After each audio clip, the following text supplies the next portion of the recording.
All right, so the reason why I like Tom Dwyer so much is because at the time when I was broke and I was an intern at OPB and I was 21, I had no money. I had this crappy Subaru and I was in there every other week spending hundreds of dollars I did not have. And they said to me, you need a new car. We're tired of seeing you in here. And they pretty much walked me through the process of buying my first car on my own.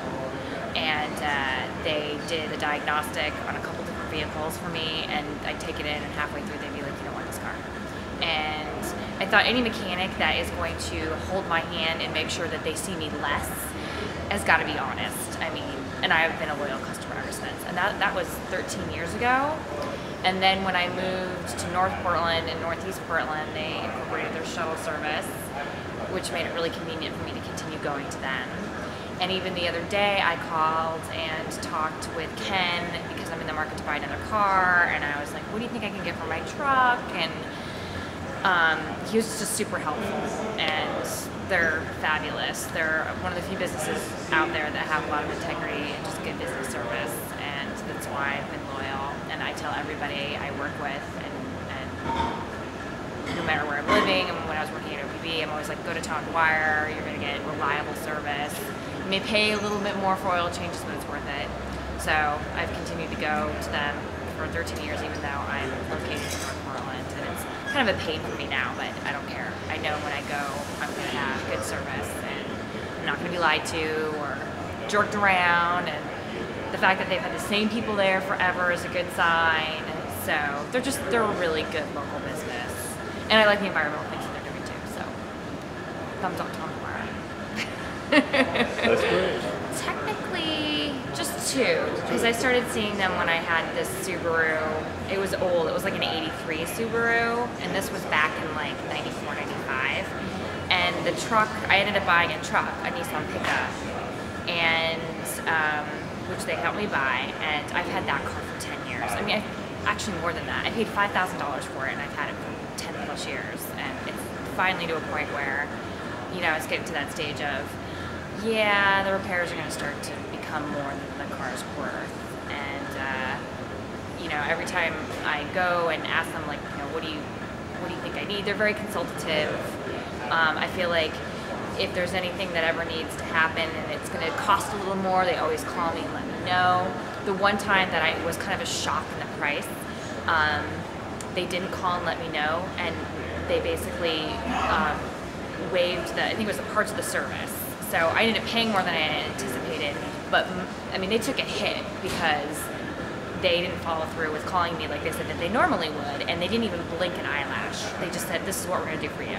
Same with the car service. One time they forgot to pick me up, or there was like a miscommunication, whatever, and they paid for my cab fare, you know, that kind of thing. It's like they're always accountable and 100% reliable, and that integrity and service is really unfounded.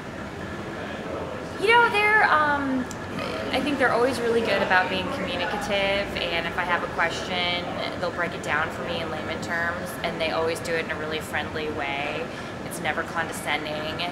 You know, they understand that you don't know that much about vehicles, and they'll, you know, explain what something does and why it does it, which I really appreciate. So you're not in the dark. Whenever, you know, they suggest maintenance on anything, they give you a reason of why.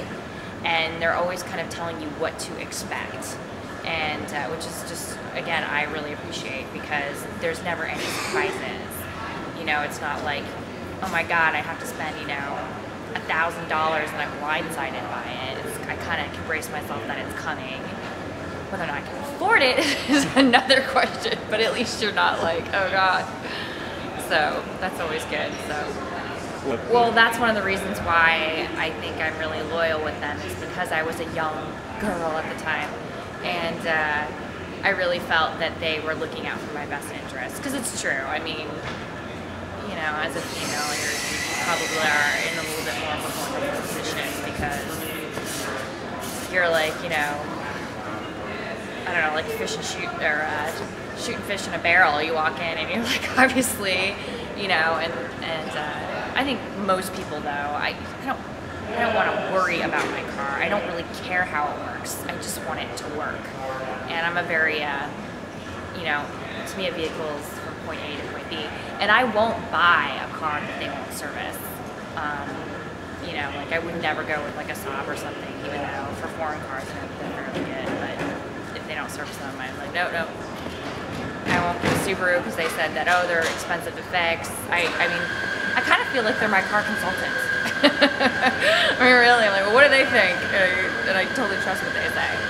So, I mean, obviously it keeps me coming back. And like I said, I always recommend them to everybody. Because now that they have the car shuttle, it doesn't really matter where you live. So it's right on. Because I have plenty of car mechanics that can go to Portland. I live right off of Walmart, and there's a whole slew of them. And I even work with the